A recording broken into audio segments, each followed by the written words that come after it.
নমস্কার বন্ধুরা, আজ আমি আপনাদের সঙ্গে খুবই সহজে আর চটজলদি পনিরের একটা রেসিপি শেয়ার করতে চলেছি। তো কিভাবে বানালাম, সঙ্গে থাকুন, দেখতে থাকুন।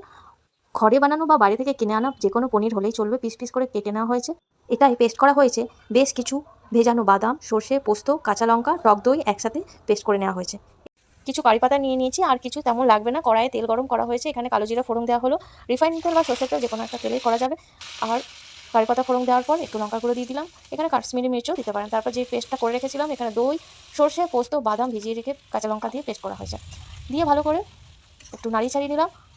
সেরকম কিছু আর লাগে না, এটা এই খুব জলদির মধ্যে এটা করা হয়। আর এখানে নুন চিনি আন্দাজ মতো দিয়ে দেওয়া হয়েছে।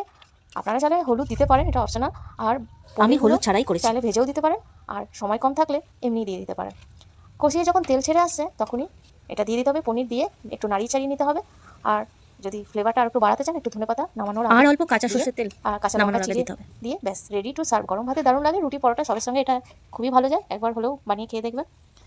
তো যদি আপনাদের একটু ভালো লাগে আমার এই রেসিপিটা, অবশ্যই আমার সঙ্গে থাকবেন। এই ধরনের নানা রকম রেসিপি আমি আপনাদের সঙ্গে শেয়ার করবো। আর এছাড়াও তো আমার প্রোডাক্টের আপডেট আপনারা দেখতেই পান যারা আমার সঙ্গে ফেসবুকে আছেন। কাপড় জামার আপডেট তো আপনারা দেখেই থাকেন। এছাড়াও আচারের বিজনেস আমি করছি, হোম ডেলিভারি করছি অল ওভার ইন্ডিয়াতে।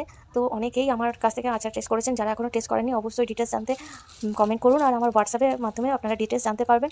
নানা রকম ইউনিক কিছু আমি আচারের রেসিপি বানিয়ে থাকি। Thank you.